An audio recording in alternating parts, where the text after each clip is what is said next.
I'm Sean Estrada at Chamuco, Mano de Oro, leaveitinthering.com. Thank you.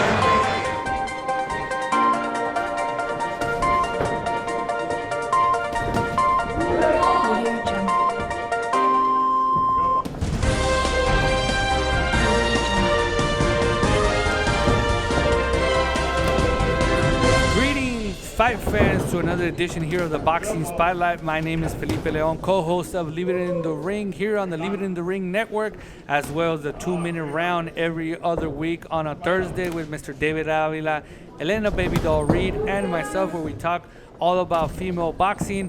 Also, if you want to talk about boxing in Spanish, you can find me at boxeotijuana.com every Tuesday night, 7 p.m. Pacific, on our YouTube channel, youtube.com/Boxeo Tijuana, where we talk all about boxing in Spanish. We receive calls from all over the world with my partner, Renzo Novara.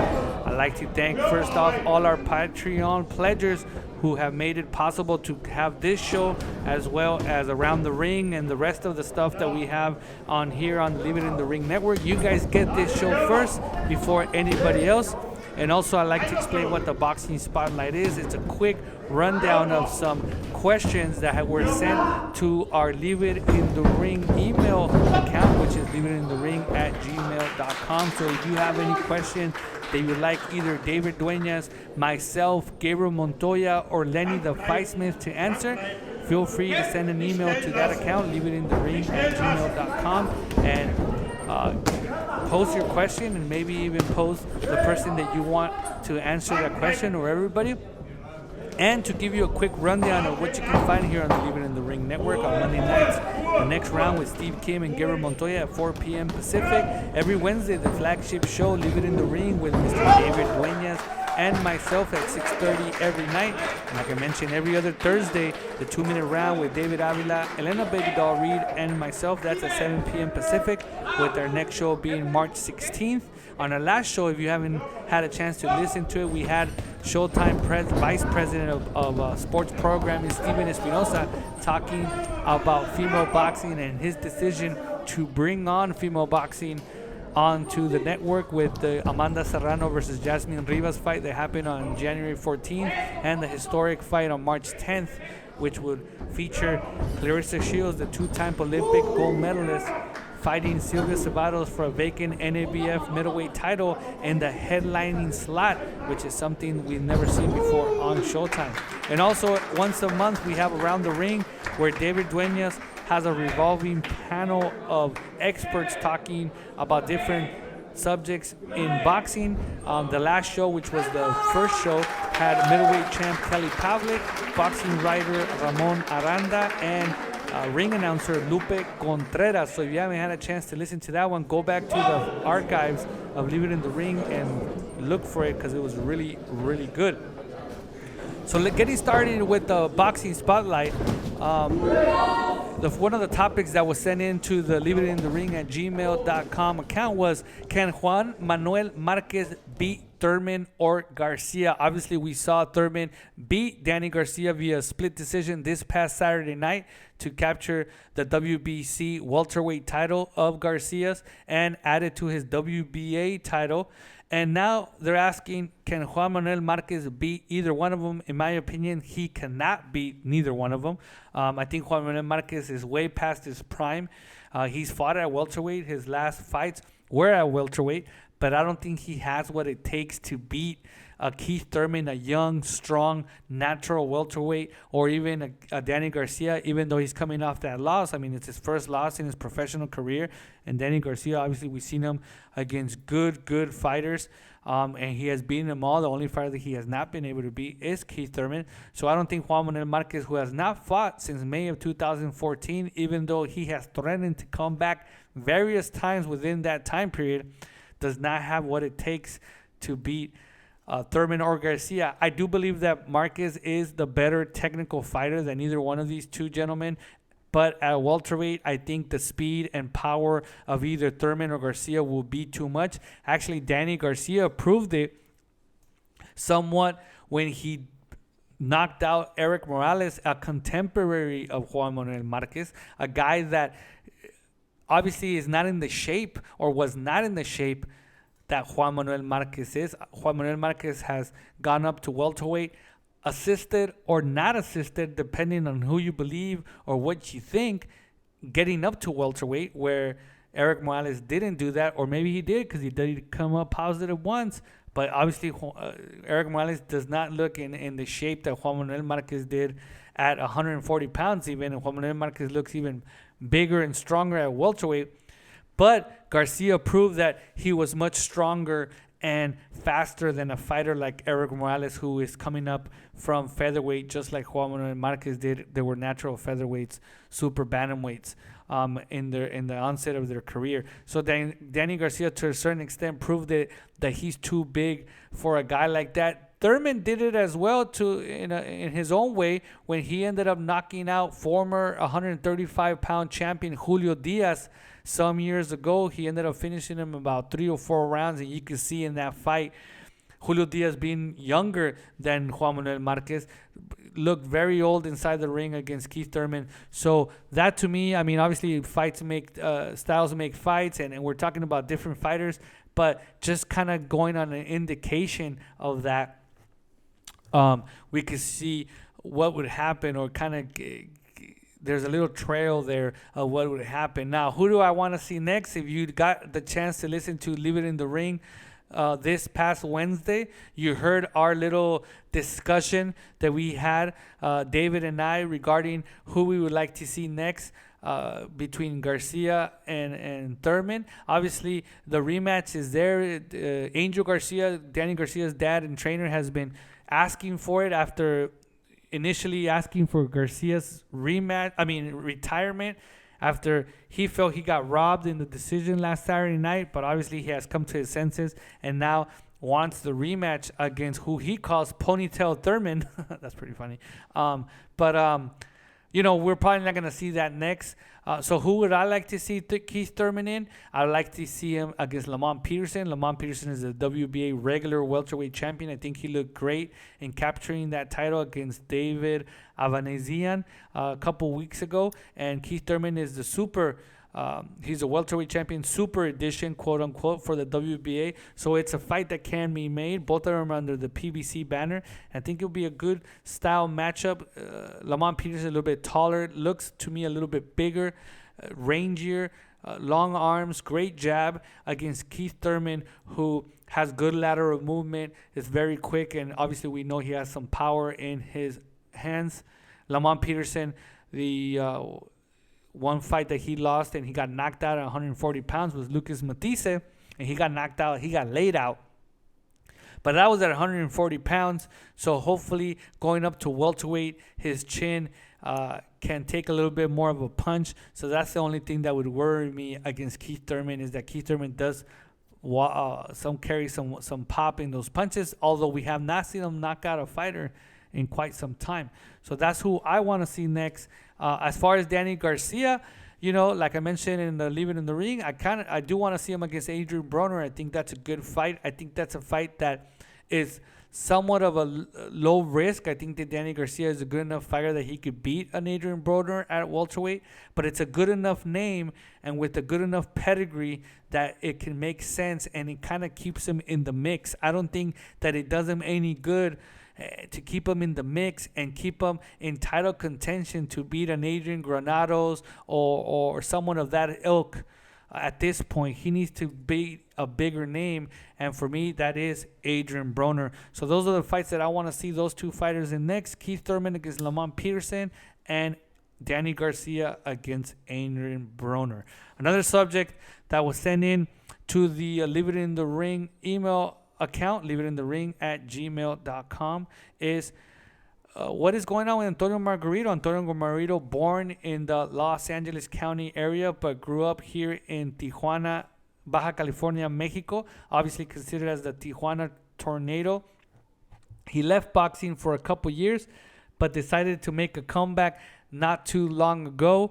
At 37 years old, he has been training with a new trainer by the name of his kid's name is Angel Estrada. I'm thinking the father's name, the trainer's name is, I think it might be Jose Estrada, but I'm not 100% sure. But he's a trainer out of here in San Diego who's never had anybody of the caliber of Antonio Margarito, but it looks like Antonio Margarito has gelled well with him.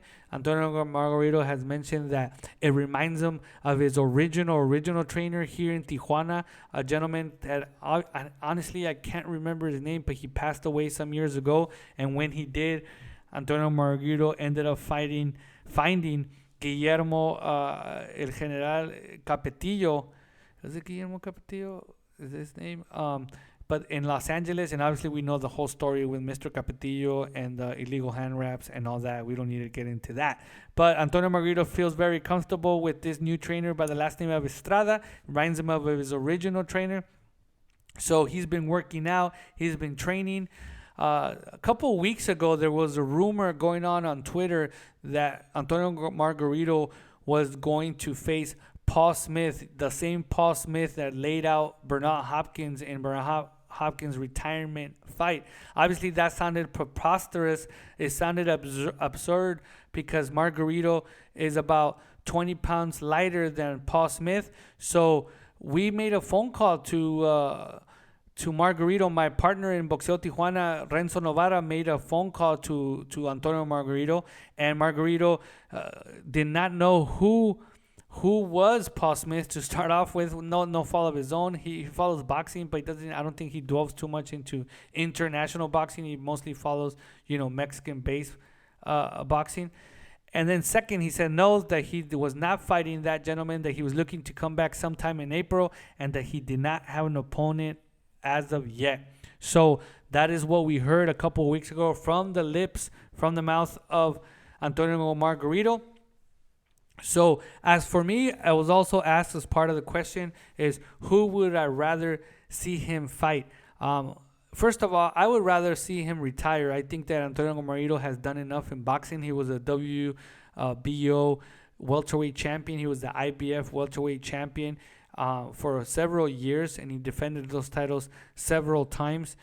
So I think that he has done enough in boxing. He has faced, the big names in boxing, Manny Pacquiao. He faced, Miguel Cotto, Kermit Cintron. He faced a lot of fighters. Sergio Martinez gave him his first loss back in the day. So I think he has done enough in the sport of boxing. He's made enough money. He lives pretty comfortable. He says that his comeback was not about the money. He just feels that he had that itch, and he had a couple kids since his last retirement, his first retirement, or that time that he was out. He actually announced it as a retirement. He had a whole ceremony here in Tijuana and everything, which I attended. So it was actually a retirement, and then he came back. So he's had a couple kids, and he mentioned that the reason he was coming back is because he wanted to show his kids what he can do. He has a beautiful family, young kids, so I don't want to see him get hurt at 37, 38 years old facing the bigger guys. He's always looked for the big names and wants to be competitive. He's mentioned Saul Canelo Alvarez as a fighter that he would like to face, obviously because it's a challenge, and obviously because it was probably the biggest purse that he can make at this point. So he's mentioned that guy. But if I had my choice, I would want him to retire. But obviously he's a grown man. He's an athlete. He knows what he's doing. He's gotten the green light from a respected doctor in Utah about his eye. So everything is on the right side of the line regarding that.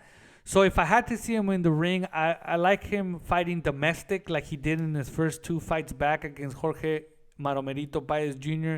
and Canelo's brother Ramon El Inocente Alvarez. I would like to see him fighting domestically. I think if he goes international and starts fighting the bigger names in the division, the super welterweight division, I think he's going to start getting in trouble. But if he fights domestically and fights against guys in Mexico that are in the same ilk as Paez Jr. and Ramon Alvarez, the same level, he can beat him, make some money, and keep building himself to maybe fight a big name at the end.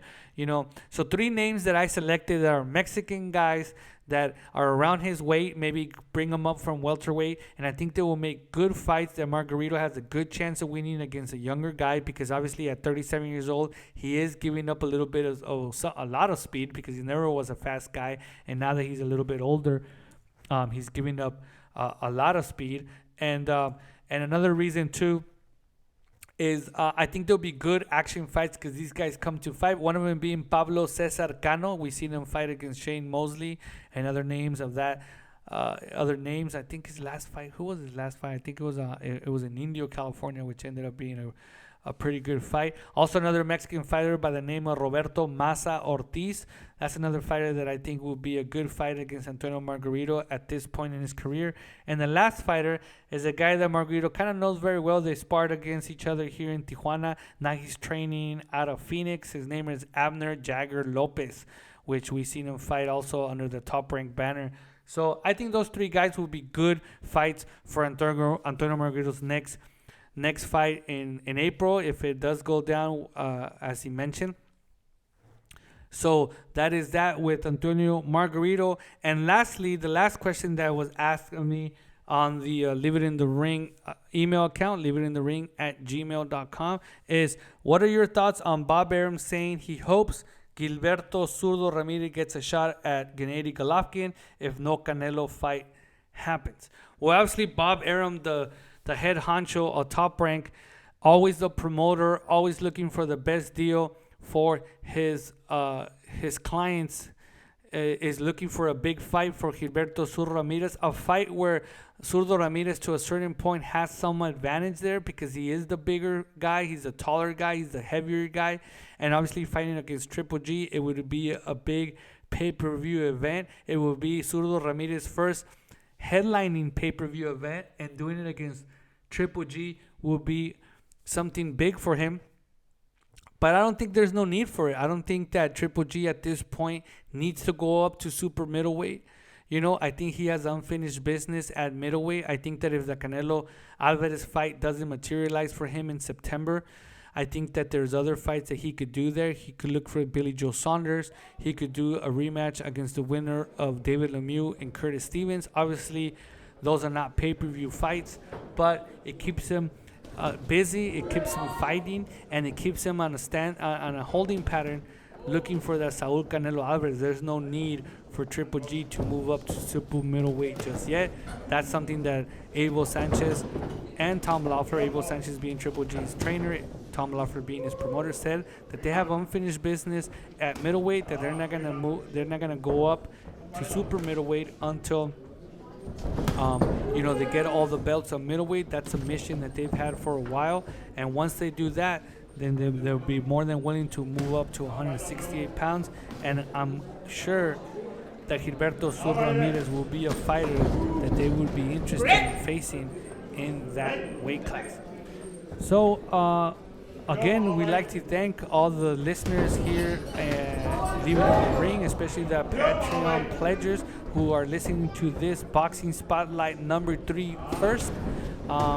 Like I mentioned in the beginning of the show, the Boxing Spotlight is a quick rundown of some questions that were asked of us by you, the listeners. So you are more than welcome to send us an email to leaveitinthering@gmail.com and ask your questions, and either myself, David Dueñas, or pretty soon Gabriel Montoya and Lenny the Fight Smith will be answering for you here on the Leave It in the Ring network. We'd like to thank you for listening, and until next time.